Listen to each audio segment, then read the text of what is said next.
Nous allons nous poser aujourd'hui la question de savoir si la Mecque a été une puissance économique au 7e siècle. Quel a été le présent du passé de la Mecque à l'époque et dans le milieu géographique et humain où ce qui va devenir l'islam émerge au début du 7e siècle.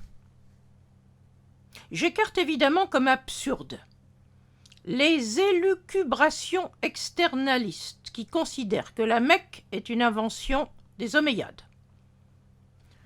On est bien en Arabie occidentale, sur un terrain montagneux, parsemé de champs volcaniques, et à mi-distance du nord comme du sud de l'immense péninsule arabique. Du point de vue des pistes caravanières, contrairement à ce que l'on a longtemps écrit et que j'avais moi-même repris dans mon premier livre en suivant innocemment mes maîtres, la Mecque n'est en aucune façon une étape caravanière sur la grande piste qui part de Najran au nord du Yémen et qui rejoint le Proche-Orient.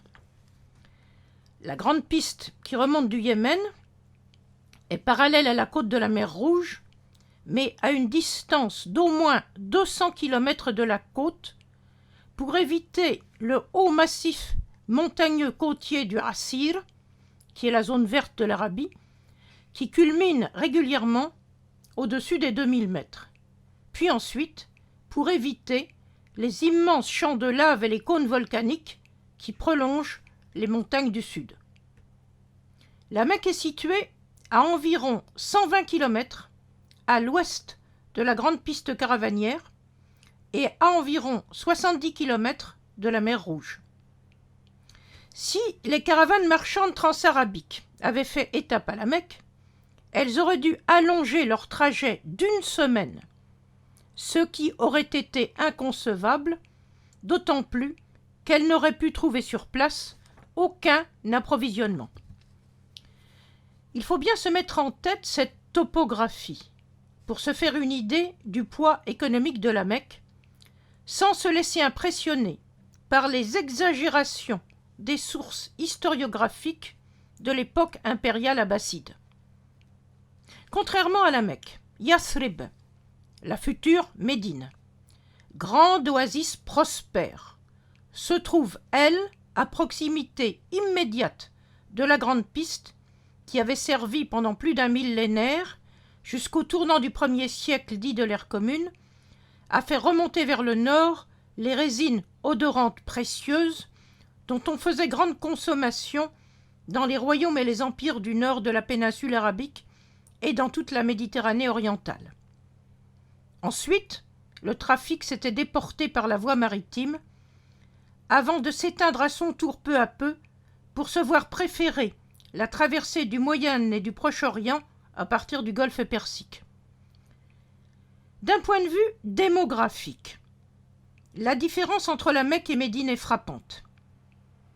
Médine comptait 5 tribus qui occupaient plusieurs vastes espaces oasiens autour d'une implantation centrale avec une population que l'on peut estimer à plusieurs milliers de personnes. La Mecque, où résidait la tribu des Quraysh, comptait vraisemblablement au maximum 1 millier de personnes réparties en une dizaine de clans d'importance très variable. La cité devait son existence à la présence d'un point d'eau permanent dans la dépression de terrain que le Coran nomme Batn Makka, le ventre dans la Mecque, le ventre de la Mecque, ce qui est dit dans la sourate 48 au verset 24. À ce point d'eau n'était associé aucun territoire oasien, ni sur place, ni proche, mais seulement un terrain aride environné de reliefs volcaniques noirs. C'est la singularité de ce point d'eau isolé, sans aucun couvert végétal, à proximité, qui a fait de la Mecque un espace sacré. On sacralisait en Arabie tout lieu où se trouvait un élément inhabituel de paysage. Ainsi, un grand arbre millénaire isolé dans une vallée sèche était vu comme témoignant de la présence d'une puissance surnaturelle qui lui donnait la vie. Il était donc souvent sacralisé. Il est clair que dans ces conditions, les Mécois se trouvaient dans une situation totalement inhabituelle en Arabie. Ne disposant d'aucun moyen de subsistance sur place, ils devaient constamment se déplacer, ne serait-ce que pour survivre au quotidien, et cela sur des trajets d'environ une semaine à chaque fois. Peut-on dire pour autant que les Mécois étaient des caravaniers qui sillonnaient l'Arabie entière, comme on le lit un peu partout? Eh bien non. Pour assurer leur parcours, et comme le faisaient tous les sédentaires en Arabie, ils devaient faire alliance avec les petites tribus nomades de pasteurs éleveurs de chameaux qui résidaient à proximité de leur cité. Ces pasteurs chameliers leur assuraient le seul moyen de transport disponible à l'époque.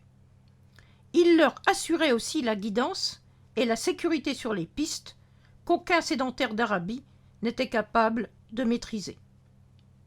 Les Quraïch, totalement étrangers à l'agriculture, avaient sans doute été à l'origine des petits nomades locaux avant de prendre pied à la Mecque, chassant la tribu qui s'y était trouvée avant eux. Leur installation est vraisemblablement à dater de la fin du Ve siècle, si on en croit les généalogies. De quoi vivaient donc les Mécois? On pourrait répondre qu'ils vivaient de l'exploitation de leurs alliances, autant que de la sacralité de leur cité, avec son étrange point d'eau auquel un culte saisonnier était rendu. Ils vivaient donc de la politique et des échanges, s'alliant, se désalliant ou se confrontant, selon l'intérêt du moment, avec les autres acteurs locaux, et cela uniquement dans un cadre régional. Quels étaient donc ces acteurs locaux?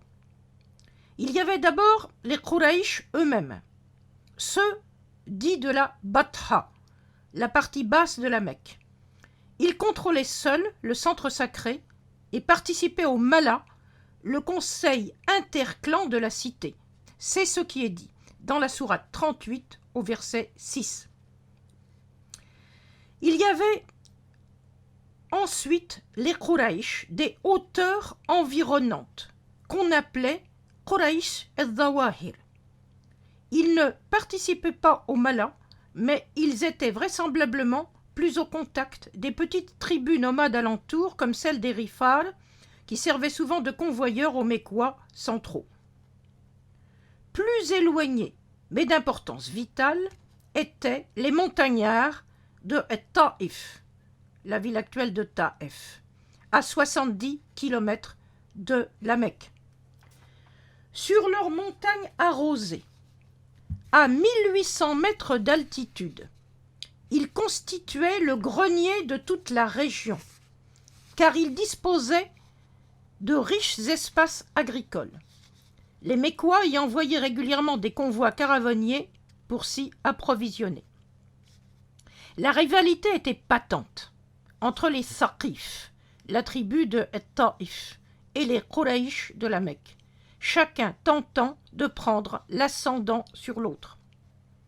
Un peu plus loin vers l'est, alentour de la Grande Piste, qui remontait du Yémen, se trouvait la tribu nomade la plus puissante de la région, celle des Hawazin. C'est cette tribu qui contrôlait la foire automnale de Ukaz, qui se tenait sur leur territoire au niveau de la Grande Piste. Les tribus médinoises, dans leur grande oasis, étaient beaucoup plus éloignées, à 450 km, soit à plus de 10 jours de marche. Les contacts avec eux étaient donc plus épisodiques. Dans ce panorama intertribal, quel rôle pouvait jouer la Mecque? Les grandes puissances de l'époque, durant la plus grande partie du VIe siècle, cela avait été au sud, le Yémen, de l'Éthiopien Aksoumite Abraha, mais son royaume s'était effondré vers 570.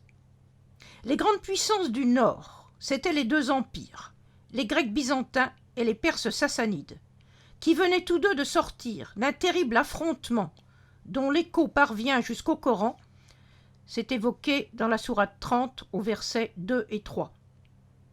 Alors, il faut se rendre à l'évidence. Dans le grand jeu international de l'époque, les quelques 1000 Mécois ne pouvaient être que des acteurs locaux et insignifiants. La sacralité du site mécois n'avait aucun moyen de résonner sur toute l'Arabie, comme les écrits de la période abbasside le prétendent ensuite. Le polygraphe El-Mas'oudi, mort en 956, va ainsi jusqu'à affirmer que les empereurs sassanides venaient en pèlerinage à la Mecque et qu'ils auraient déposé des objets précieux dans le puits de Zamzam. Quant au trajet par mer en direction du royaume africain d'Aksum, j'ai déjà dit dans plusieurs vidéos ou podcasts qu'ils sont une totale fiction qui répond à des enjeux idéologiques postérieurs. Les Quraysh n'ont jamais eu aucun rapport avec la mer ni avec les marins. Pour évaluer maintenant les fameux 2 voyages de la sourate 106, il faut revenir à la situation de l'époque au 7e siècle et aussi à la topographie. Il est vraisemblable que le voyage d'hiver, Rihlat al-Shita, ait eu lieu pendant les 2 mois froids et non pluvieux de Jumada, de fin janvier à début mars. La destination aurait été la cité de Najran, à la limite nord du Yémen, à plus de 1000 km sur l'ancienne piste qui passait à l'est des montagnes. Il est par contre totalement invraisemblable de penser que les Mécois aient pu s'aventurer plus avant dans les hautes terres yéménites pour se rendre, par exemple, à Sanaa. L'autre voyage est dit à tort le voyage d'été, Rihlat al-Sayf. C'est une erreur sur le sens du mot Saif. En fait, le Saif désigne la période qui suit l'équinoxe de printemps au mois de Rajab et qui donc précède l'été proprement dit, qui est le Qayz. C'est à partir du lieu de la bataille de Badr, en l'an 2 de l'Hégire, que l'on trouve une indication importante sur l'itinéraire de ce voyage qui allait vers le nord. En effet, l'affrontement de Badr a lieu à proximité de la côte. On peut donc en déduire qu'on est en présence d'un itinéraire nouveau qui longe la côte et non pas sur l'ancienne piste intérieure qui passait à l'est de Médine. Or, la route de la côte n'était accessible qu'à ce moment de l'année, avant les grandes chaleurs, et alors que le flot des grands oueds côtiers ne coupait plus la piste. La double mention des alliances ILAF, qu'il a fallu conclure tout au long de la route pour voyager en sécurité, reflète aussi ce caractère nouveau. D'ailleurs, la route vers le Yémen aurait pu difficilement être ouverte avant la chute du royaume d'Abraha, à laquelle fait écho le Coran dans la sourate 105. Une question se pose à propos de ces 2 voyages de la sourate 106. Que transportaient les Quraysh sur cet itinéraire nouveau et jusqu'où allaient-ils vers le nord? Le Coran ne donne pas de réponse. La tradition historiographique d'époque abbasside donne Raza, sur la côte méditerranéenne, comme destination du voyage, ce qui paraît totalement improbable. On pourrait penser plutôt au port du nord de la mer Rouge, qui trafiquait de longue date avec la rive égyptienne en face, comme l'ancien port nabatéen dit du village blanc à l'entrée du golfe d'Aqaba, ou alors un port plus au sud dans la région de El Wadj. Quant aux produits transportés, serait-il possible que sur une aussi longue distance, les clans qurayshites impliqués aient entrepris de revitaliser un trafic quasiment éteint comme celui des résines de l'encens? Pour effectuer des trajets aussi lointains, il fallait que la marchandise transportée en vaille la peine. Ce n'est évidemment qu'une hypothèse. Pour autant, il faut remarquer que le Coran ne célèbre que ces 2 voyages et rien d'autre. Le Coran met ces deux voyages sous la protection du Seigneur divin qui protège la Mecque, comme s'il s'agissait d'une exception et d'une réussite totalement inattendue. On peut donc fortement douter de la réalité des voyages multiples que les écrits des historiographes abbassides attribuent aux Quraïch en les faisant passer pour de grands caravaniers qui sillonnent l'Arabie dans tous les sens. La survalorisation de la Mecque dans les écrits d'époque abbasside répond à des enjeux idéologiques qui veulent faire des clans de la tribu du prophète des acteurs internationaux qu'ils n'ont certainement jamais été de leur temps au début du 7e siècle. C'est comme si le nouvel empire cherchait à se doter d'un passé à l'image de sa propre puissance. À bientôt.